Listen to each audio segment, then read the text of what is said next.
വിശദമായ വാർത്തകളിലേക്കാണ്. Kannur Vaniyappara infant Jesus പള്ളിയിലെ മൃതദേഹ വിവാദത്തിൽ ദുരൂഹതയില്ലെന്ന് police.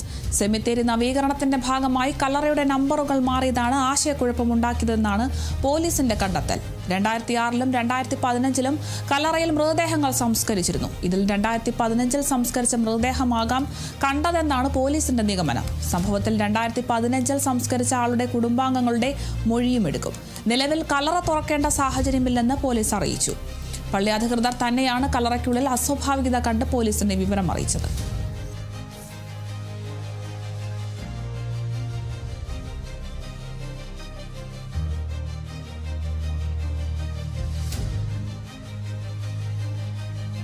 Kannur Vaniyappara infant Jesus പള്ളിയിലെ മൃതദേഹ വിവാദത്തിൽ ഇപ്പോൾ ദുരൂഹതയില്ല എന്നൊരു കണ്ടെത്തലാണ് പോലീസ് എത്തിയിരിക്കുന്നത്. സെമിത്തേരി നവീകരണത്തിന്റെ ഭാഗമായി കല്ലറയുടെ നമ്പറുകൾ മാറിയതാണ് ഇത്തരത്തിൽ ആശയക്കുഴപ്പമുണ്ടാക്കി എന്നതാണ് ഇപ്പോൾ പോലീസ് കണ്ടെത്തിയിട്ടുള്ളത്.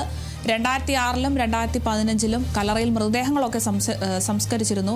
ഇതിൽ 2015-ൽ സംസ്കരിച്ച മൃതദേഹമാകാം കണ്ടതെന്നൊരു നിഗമനമാണിപ്പോൾ പോലീസ് എത്തിച്ചേർന്നിട്ടുള്ളത്. എന്തായാലും സംഭവത്തിൽ ഇപ്പോൾ 2015-ൽ സംസ്കരിച്ച ആളുടെ കുടുംബാംഗങ്ങളുടെ മൊഴിയെടുക്കാനാണ് തീരുമാനിച്ചിട്ടുള്ളത്.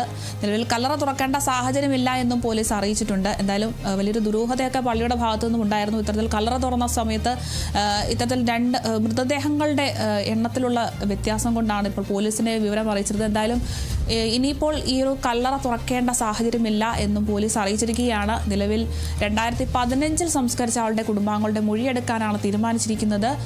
പള്ളി അധികൃതർ തന്നെയാണ് കല്ലറയ്ക്കുള്ളിൽ അസ്വാഭാവികത കണ്ട് പോലീസിന് വിവരം അറിയിച്ചത്. എന്തായാലും ഈ ഒരു വിഷയത്തിൽ അസ്വാഭാവികതയോ ദുരൂഹതയോ ഒന്നുമില്ല എന്ന് തന്നെയാണ് പോലീസിന്റെ നിഗമനം.